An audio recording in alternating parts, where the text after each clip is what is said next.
Thai लोगों की मौत की खबर सामने आ रही है। थाईलैंड ने कंबोडिया के सैन्य ठिकानों पर अटैक किया है। हमले के बाद थाईलैंड बॉर्डर पर F-16 लड़ाकू विमान तैनात किए गए हैं। दोनों देशों ने एक दूसरे पर पहले हमला करने का आरोप लगाया है। थाईलैंड की प्रधानमंत्री शिनावात्रा को 2 जुलाई को देश की संवैधानिक अदालत ने सस्पेंड कर दिया था। उन पर आरोप है कि उन्होंने कंबोडिया के एक वरिष्ठ नेता से एक विवादित फोन कॉल में घनिष्ठ संबंध दिखाए, वो भी ऐसे वक्त में जब दोनों देशों के बीच सीमा पर जो तनाव था वो चरम पर था। कॉल में उन्हें चाचा कहकर बुलाना जनता को अखर गया और एक लीक के बाद ये मामूली बातचीत सियासी तूफान बन गई। लेकिन ये सियासी संकट एक गहरे और लंबे चले आ रहे विवाद से जुड़ा है। वो एक मंदिर है, वो मंदिर जो सदियों पुराना है, मगर इसकी वजह से आज भी गोलियां चलती हैं। ये पूरी की पूरी कहानी की पृष्ठभूमि ये विहार शिव मंदिर की है।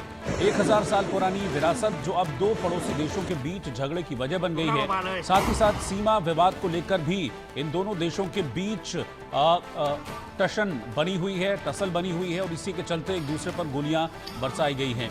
अभी तक जो ऑफिशियल इंफॉर्मेशन है इसके मुताबिक 12 थाई लोगों की मौत हुई है, जिसके बाद थाईलैंड ने भी कंबोडिया पर जोरदार हमले किए हैं। अजय जांडियाल मेरे सहयोगी इस वक्त साथ में जुड़ रहे हैं। अजय, अब एशिया में एक और मैं कहूँगा कि जो युद्ध का मुहाना है वो खुल गया है। थाईलैंड और कंबोडिया जो कि अमूमन एक शांत कंट्रीज दोनों मानी जाती थी, लेकिन वो भी अब जंग में कूद चुकी हैं। रॉकेट चल रहे हैं, फाइटर जेट्स इस्तेमाल हो रहे हैं। हाँ बिल्कुल रोहित, आप ठीक कह रहे हैं कि जो लगातार इस चीज की संभावनाएं जताई जा रही थी कि दुनिया आहिस्ता आहिस्ता जो है वो विश्व युद्ध 3 की ओर बढ़ रही है, उसी तरह की संभावनाएं आप देखें तो बनती जा रही हैं।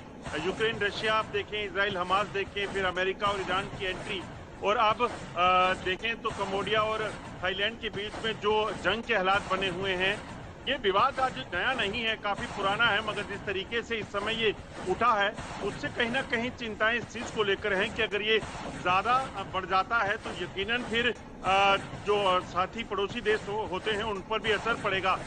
मामला जो है एक मंदिर धर्मस्थल को लेकर है और उसके बाद अगर आप देखें तो फिर बॉर्डर विवाद जो है वो शुरू हुआ, कहीं ना कहीं बॉर्डर्स को लेकर डिस्प्यूट शुरू हुए। और अब जो ताजा मामला है इसमें आप देखें तो थाईलैंड ने कहा कि कंबोडिया के कुछ सैनिक जो हैं वो उसके क्षेत्र में घुसते दिखे थे और उन्होंने उन्हें रोकने के लिए थाईलैंड ने जो है वो कार्रवाई की, जबकि कंबोडिया का कहना है कि थाईलैंड ने जो है जब हमला किया तो उसकी जवाबी कार्रवाई के लिए, रिटेलिएशन के लिए कंबोडिया के जो सैनिक थे वो आगे बढ़े थे। तो ये लगातार सिलसिला जो है वो बॉर्डर पर शुरू हुआ, मगर अब आसमानी जंग शुरू हो गई है। लगातार फाइटर प्लेन जो है F-16 तैनात कर दिए गए हैं और वो बम बरसा रहे हैं। चाहे आप देखें तो गैस स्टेशन हो कंबोडिया के या फिर और कई ठिकाने, वहां पर जो है इस तरह से बमबारी की गई है थाईलैंड की तरफ से जो काफी भयानक थी, और कंबोडिया की तरफ से भी जो है वो शेलिंग की गई है, जिसमें मल्टी जो लॉन्चर रॉकेट लॉन्चर रहता है वो इसका इस्तेमाल करके उसके कई ठिकानों पर जो है वो रॉकेट जो है वो दागे गए हैं। बिल्कुल, और जिस तरीके के हथियारों का ये लोग इस्तेमाल कर रहे हैं, हैवी आर्टिलरी एक दूसरे पर ये लोग यूज़ कर रहे हैं और दोनों के बॉर्डर्स पर फाइटर जेट्स की तैनाती की गई है। ये तैयारी देखकर लग रहा है कि ये जंग कुछ लंबी खिंच सकती है, अभी बहुत जल्द शांत होने वाला मामला नहीं लग रहा है।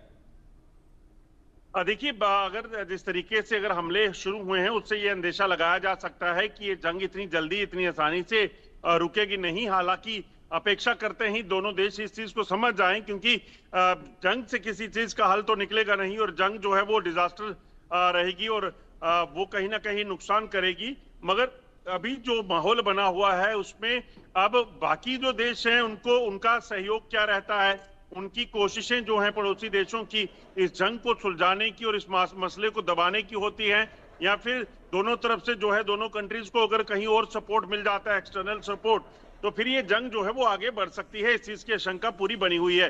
12 लोगों की अभी तक मौत हुई है और सिलसिला जारी है, कई लोग जख्मी बताए जा रहे हैं।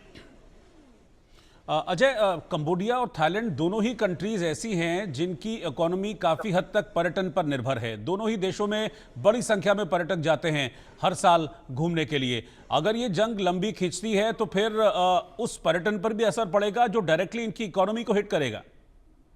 बिल्कुल आपने सही कहा रोहित, क्योंकि अगर आप देखें तो थाईलैंड की बात की जाए या कंबोडिया की बात की जाए, इनकी इकोनॉमी पूरे तरीके से टूरिज्म पे डिपेंडेंट है और अगर ये जंग के हालात रुके नहीं तो टूरिज्म पूरे तरीके से बैठ जाएगा। क्योंकि अगर अभी भी की बात करें तो अभी भी थाईलैंड में जब ये हालात बने हैं उसके बाद जो सैलानी वहां फंसे हुए हैं वो वहां मौजूद हैं, वो काफी चिंतित हैं, उनके परिवारजन काफी चिंतित है। और जो जानकारियां मिल रही हैं कि लगातार जो टिकट कैंसिलेशन का सिलसिला जो है वो शुरू हो गया है और ये सिलसिला अगर रुका नहीं तो यकीनन एक बड़ा नुकसान जो है वो कहीं ना कहीं इनको हो जाएगा और थाईलैंड और कंबोडिया की जो इकोनॉमी है वो यकीनन एक बड़ा नुकसान जो है वो उनके लिए कर सकती है। बहुत शुक्रिया अजय आपका इस जानकारी के लिए। और इस बीच एक ब्रेकिंग न्यूज आ रही है। जेडीयू के सांसद गिरधारी